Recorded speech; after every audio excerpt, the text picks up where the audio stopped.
É muito bom estar com você mais uma vez, mais uma semana juntos, um bom restante de feriado para você. Não sei se você teve a oportunidade de parar um pouco hoje, relembrar os bons momentos junto com a família, passar um tempinho, descansar, mas o importante é que nós estamos agora nesse momento buscando a Deus. E a gente vai estudar mais um tema da Bíblia. O tema, livro do Apocalipse, falando sobre a besta, as duas bestas do Apocalipse, a besta que emerge, que sobe do mar, e a besta que sobe, emerge da terra. Um tema forte, interessante. Prepare o seu coração para essa semana. Estou te esperando agora.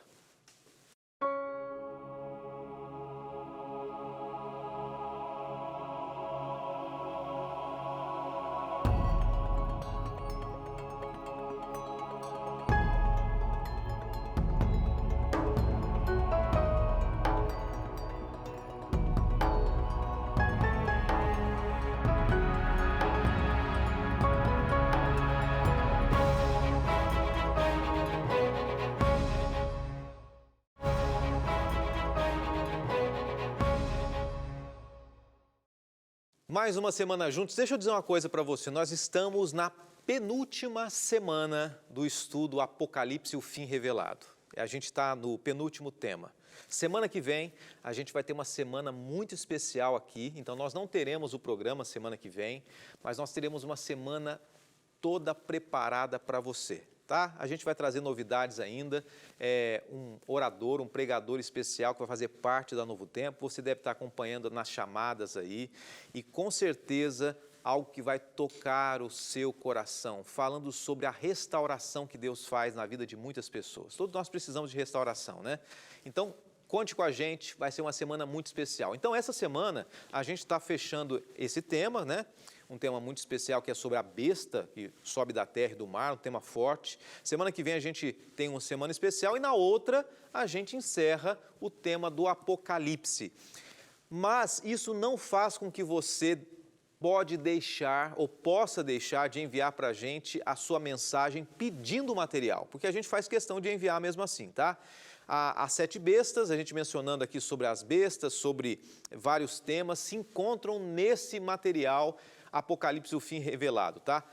O telefone de contato, o WhatsApp é o 12982444449 e você que ainda não mandou sua mensagem, a mensagem é a seguinte, bem curtinha, quero estudar o Apocalipse e a gente vai enviar para você com muito carinho essa temporada através do WhatsApp, tá bom? Espero que você esteja gostando dos temas, espero que de alguma maneira ele tenha feito sentido na sua vida, esteja fazendo sentido. Eu sei que é uma noite desafiadora para muitas pessoas, estamos na reta final do ano, desafios familiares, lutas, mas quando a gente entende que existe um Deus por detrás de um conflito entre o bem e o mal e que cuida de nós, a gente se sente mais tranquilo, mais confortável também. Antes da gente orar e antes da gente falar sobre esse tema tão forte, eu quero lembrar que existe um Deus que cuida de você, um Deus que, maior do que a grandeza e a infinitude desse universo, Ele conhece a sua realidade, Ele conhece o seu nome, Ele conhece as suas lutas.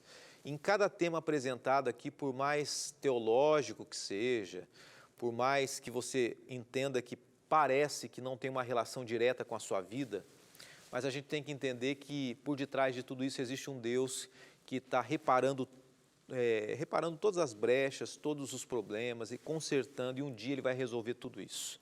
E é essa a ênfase do livro do Apocalipse, tá bom? A gente vai orar agora. E continue confiando nesse Deus, que Ele está no controle da sua vida, da sua história também. Pai bondoso, Deus de amor, eu começo o programa de hoje agradecendo por cada telespectador. O Senhor não os enxerga como telespectadores, mas como filhos, queridos, preciosos, individuais. E como é bom para a gente saber que o Senhor nos olha pessoalmente, sabe das nossas lutas, dos nossos dramas e está disposto hoje a fazer o melhor por nós. Por isso nós nos colocamos em Tuas mãos e pedimos também que o Senhor abençoe o estudo dessa noite, em nome de Jesus. Amém. Eu quero começar lendo para você um texto do livro do Apocalipse, Apocalipse 13, verso 1 a 10, tá? Vamos fazer o seguinte, A gente vai ler esse texto, mas eu queria que você já, de repente, abrisse a sua Bíblia, se você está acompanhando, ou anotasse, ou marcasse algum aspecto desse texto que pode chamar sua atenção enquanto você estiver lendo também. Apocalipse 13, de 1 a 10. Esse texto apresenta o poder que ardilosamente, de maneira sutil, alega possuir a verdade divina. O livro do Apocalipse revela, através da visão que João teve, um período da história, um momento forte que transcende os dias e até nós, onde o cristianismo autêntico, ele é corrompido e todo mundo cristão acaba sendo influenciado por um poder que transcende o desejo de Deus, que contraria, que confronta o desejo de Deus. E que poder que é esse? É possível a gente identificar nos nossos dias esse poder? Quando a gente olha as respostas para essas perguntas e outras tantas, elas serão respondidas essa semana, tá? Então Deus revelou muitas coisas importantes e que a gente não pode, deixa eu dizer para você, não pode fechar os olhos. Tudo que tem sido apresentado em cada episódio não é para causar polêmica ou discussão, mas para revelar a verdade que existe na Bíblia e que Satanás tenta e sempre tentou encobrir. Isso é importante a gente entender. Você já sabe que o livro do Apocalipse é cheio de símbolos, cheio de significados, codificados. Mas qual será o significado dessas duas bestas? O que representa cada uma delas? A gente vai começar estudando a partir de agora a primeira besta. Mas antes, em meio a tantos símbolos, a igreja verdadeira de Deus, isso é importante você colocar, ela está num grande conflito com as forças do bem, Deus ao lado da igreja, lutando contra as forças do mal, liderada pelo diabo. O inimigo de Deus, ele tem usado diferentes estratégias, e uma delas é querer assumir o papel de Deus, se apresentando como se fosse para propagar mais facilidade às mentiras. Eu vou sentar aqui com você hoje, poucas vezes eu sento aqui, né? Mas eu quero conversar um pouquinho com você. Paulo nos advertiu quanto a esse engano, e nós vamos ler o primeiro texto de hoje, que se encontra em 2 Tessalonicenses, capítulo 2, versos 3 e 4. Vamos acompanhar aqui. Olha o que diz esse primeiro texto. Ninguém de nenhum modo vos engane, porque isso não acontecerá sem que primeiro venha a apostasia, seja revelado um homem da iniquidade, o filho da perdição. Olha que texto forte, hein? O qual se opõe e se levanta contra tudo que se chama Deus e é objeto de culto, a ponto de assentar-se no santuário de Deus, ostentando-se como se fosse o próprio Deus. Então vamos analisar aqui. Sejamos racionais, sejamos claros e francos. Será que seria uma força pequena que enfrentaria Deus? Que vantagem sobre o ser humano teria qualquer pessoa pretensiosa se dizendo Cristo, questionando a Deus, zombando de Deus? A gente entende nesse texto que nesse momento que antecede a volta de Jesus aqui, algo muito forte vai contrariar a Deus. Algo que basicamente é universal, algo que realmente faz sentido, porque abrange reinos, pessoas, nações. E é importante você entender isso, tá? Esse poder que confronta a Deus é um poder muito forte aqui na Terra. E o mais trágico é que esse poder, ele conseguiria ganhar seguidores, pessoas sinceras, e elas seriam levadas por essa falsa manifestação religiosa. Quando a gente lê o capítulo 13 de Apocalipse, a gente encontra as duas bestas, uma do mar e da terra, você sabe disso, e na linguagem profética, besta significa um reino, né, um poder. A gente pode ver isso no livro de Daniel, capítulo 7, que fala sobre as 4 bestas, que são símbolos dos impérios da Babilônia. Medo-Pérsia, Grécia e Roma. A gente já mencionou aqui por algumas vezes que a igreja de Deus do Apocalipse é descrita no capítulo 12 e no capítulo 14. Apocalipse 12, 17, 14 e 12 fala sobre a característica de Deus. No entanto, e eu quero pausar aqui para a gente ir para o intervalo, mas a gente vai começar agora no momento forte.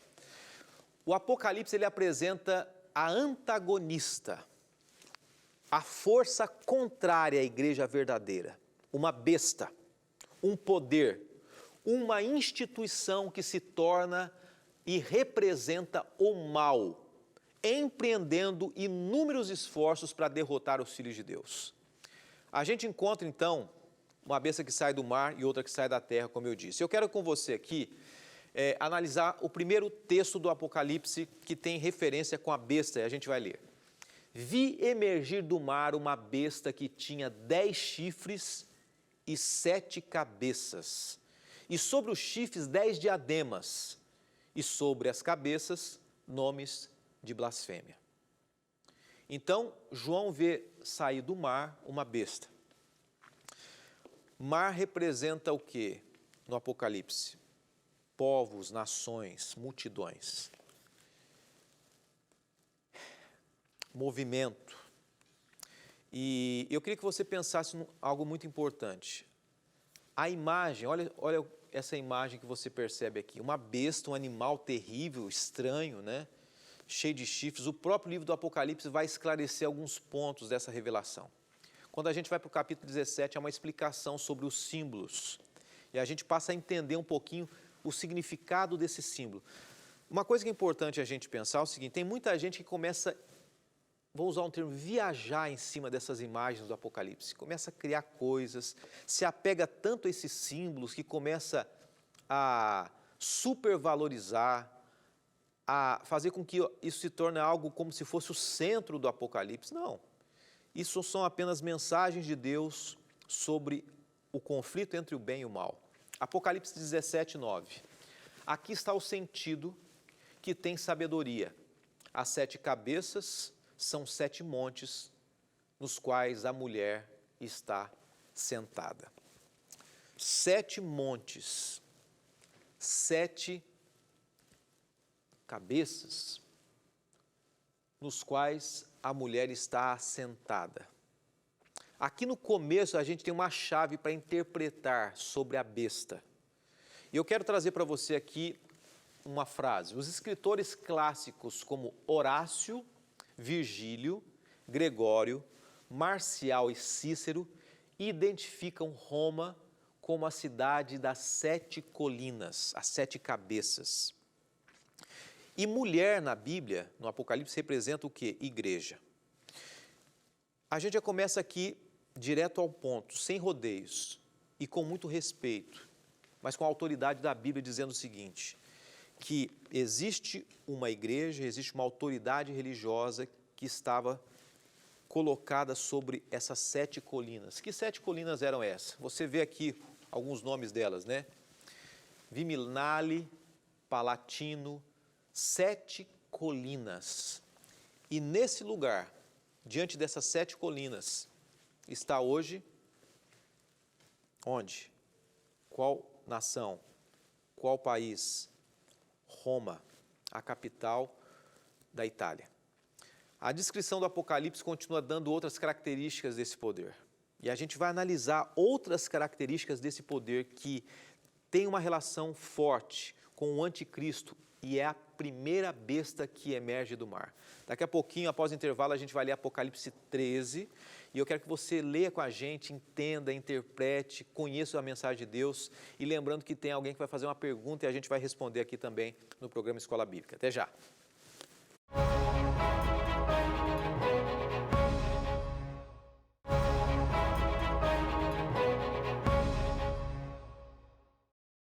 Tanta gente querida entrando em contato com a gente aqui, o tema é forte, o tema é preciso, direto, mas claro, a gente conta sempre com você participando junto com a gente aqui, mandando o seu abraço carinhoso. E eu quero aproveitar e agradecer o Júlio Soares, que escreveu para a gente aqui no Instagram, o Sérgio Alves, também a jovem Iris Chaves acompanhando a gente, não disseram de onde são, tá? O Jorge também escreveu, a Débora Leal Campos, também o Márcio Machado e centenas de pessoas que acabaram de escrever para a gente, tanto no Instagram quanto no Facebook. A gente está falando sobre o livro do Apocalipse E no livro do Apocalipse é revelado a mensagem acerca de duas bestas, uma que sai do mar e uma que sai da terra. Apocalipse 13, nós falamos que uma das características da besta que sai do mar é que ela estava envolvida sobre 7 colinas. E historiadores apontam qual é a nação que é envolvida por 7 colinas. Quando a gente analisa a história conectada com a profecia, a gente percebe que é representada pelo poder religioso, local geográfico e político de Roma. Apocalipse 13, versos 2 a 8, fala um pouquinho mais sobre a característica da primeira besta. A gente vai tentar entender aqui, tá bom? Olha o que diz aqui. A besta que vi era semelhante ao leopardo, com pés como de urso e boca como de leão. E deu-lhe o dragão o seu poder, o seu trono, grande autoridade. Então vi uma das suas cabeças como golpeada de morte, mas essa ferida mortal foi curada e toda a terra se maravilhou, seguindo a besta. Adoraram o dragão porque deu a sua autoridade à besta. Então Satanás deu autoridade para essa besta, olha só, hein? Também adoraram a besta dizendo, quem é semelhante à besta? Quem pode pelejar contra ela? Foi-lhe dada uma boca que proferia arrogâncias, blasfêmias, autoridade para agir 42 meses e abriu a boca em blasfêmias contra Deus, para lhe difamar o nome e difamar o tabernáculo, a saber, os que habitam no céu. Foi-lhe dado também que pelejasse contra os santos e vencesse. Deu-lhes ainda autoridade sobre cada tribo, povo, língua e nação para adorá-lo, ou adorá-lo-ão, todos os que habitam sobre a terra, aqueles cujos nomes foram escritos no livro da vida do Cordeiro que foi morto desde a fundação do mundo. Vou só mencionar aqui, vou chegar mais perto e você pode vir mais perto da tela também. Uma ferida que foi curada, a gente vai entender um pouquinho isso aqui, mas quem podia pelejar contra ela? Ou seja, uma autoridade muito forte, uma autoridade religiosa muito forte, que profere arrogâncias, palavras de arrogância. Mas ela não blasfemava contra Deus, está falando que blasfema. Será que, de fato, esse poder religioso blasfema contra Deus? Blasfemar é se colocar no lugar de Deus. Essa é a essência da palavra blasfemar. Quando você blasfema contra Deus, você quase que quer tirar a autoridade de Deus. Outra coisa, vou analisar aqui também, difamar o tabernáculo de Deus, né? A gente entende o seguinte, que na verdade, o tabernáculo de Deus é o lugar de intercessão. Esse poder religioso, ele tenta se colocar no lugar de Deus, no lugar da intercessão de Deus. O último aspecto, depois eu quero ver mais 2 pontos que eu quero apresentar para você. Mas olha só, ele peleja contra os santos. É um poder que confronta o verdadeiro povo de Deus. É uma autoridade religiosa que tenta imprimir a religiosidade falsa no meio dos verdadeiros adoradores. Agora vamos a uma apresentação que eu trago para você aqui. Olha que interessante a gente analisar tudo que eu falei aqui de uma maneira que você possa tirar uma foto e entender os textos que a gente mencionou. É um poder religioso, pois recebe a adoração dos homens. Diz a Bíblia que adorá-lo-ão todos os que habitam sobre a terra, ou seja, em todo lugar existem pessoas que adoram a besta. Então é um poder mundial. Também é um poder político com alcance mundial. O verso 7 diz que deu-lhe ainda autoridade sobre cada tribo, povo, língua e nação.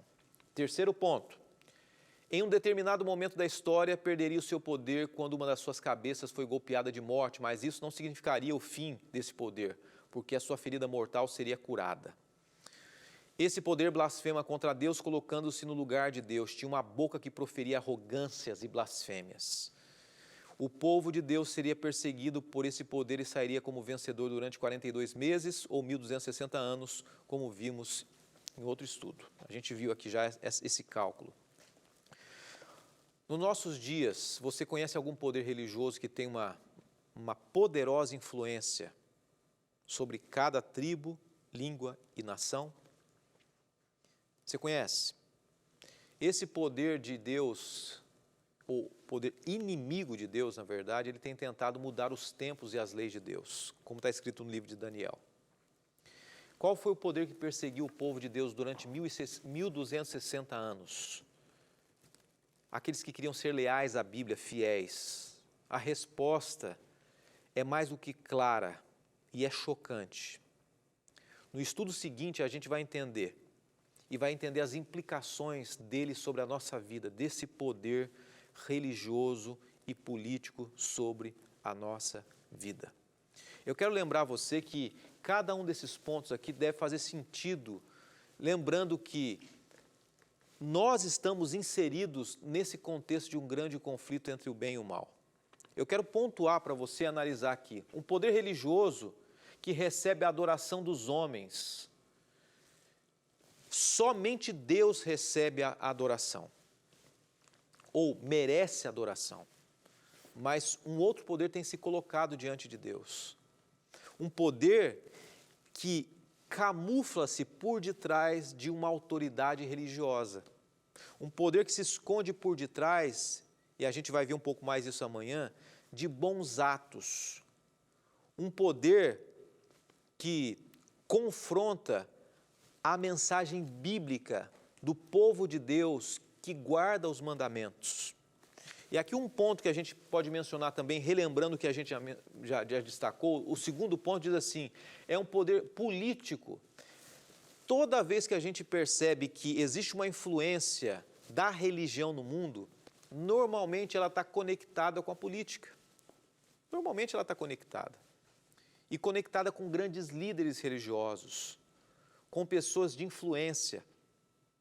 Seria pouco para o inimigo de Deus ele usar apenas políticos regionais, influências religiosas de um país. Não.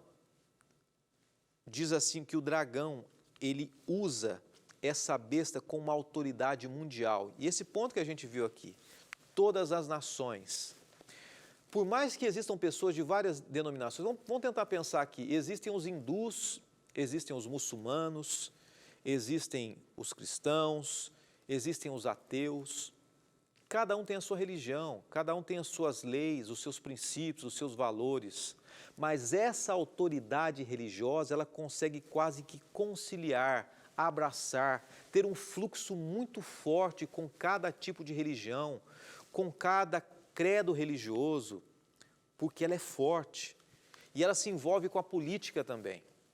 E, na verdade, esse reino é estabelecido numa nação que é, na verdade, a nação política religiosa. Eu quero dar o nome para você. E eu peço que você entenda que quando a gente menciona algo aqui, não é para criticar ninguém, não é para apontar o dedo para ninguém. E com muito respeito a gente tem feito isso ao longo de várias, inúmeras temporadas. Só que a gente não pode fugir da verdade bíblica. E quando a gente começa a analisar esse poder hoje, a gente percebe que a sede desse local se encontra no Vaticano. Um poder político religioso, uma nação religiosa, que quer muitas vezes se colocar como autoridade no lugar do próprio Deus. Pode ser que você diga assim, pastor, o que você está falando, pastor? Você está criticando? Não estou criticando. Estou abrindo os olhos e respeitosamente entendendo que existem inúmeras pessoas sinceras em todas as religiões do mundo, em todos os lugares que Deus ama e que Deus quer esclarecer, abrir a mente, e Ele espera que, ao Ele abrir a sua mente, você abra o seu coração também, para a compreensão das verdades bíblicas. Nem sempre é fácil. Às vezes a gente vai ter alguns confrontos entre o que a gente acredita e o que a gente lê na Bíblia, o que a gente entende, o que a gente estuda, e pode ser que você tenha tido vários confrontos aqui. Mas diante disso tudo, eu peço o seguinte, não deixe de lado a possibilidade de você crescer, de você desenvolver o conhecimento da palavra de Deus, de você repensar atitudes, crenças, experiências de vida, ou mesmo se o caminho que você tem seguido é o caminho certo. A gente vai terminar o programa de hoje e eu quero agradecer muito a você que acompanhou, que tem a sua religiosidade, que tem a sua crença, mas entende que a base de qualquer crença nossa tem que ser a palavra de Deus. Amanhã a gente vai trazer algo forte para você. Prepare o seu coração, que Deus te abençoe e eu te espero amanhã, se Deus quiser, no programa inédito, às 8h30 da noite. Senhor, nos abençoe, nos dirija, nos colocamos em Tuas mãos, em nome de Jesus. Amém.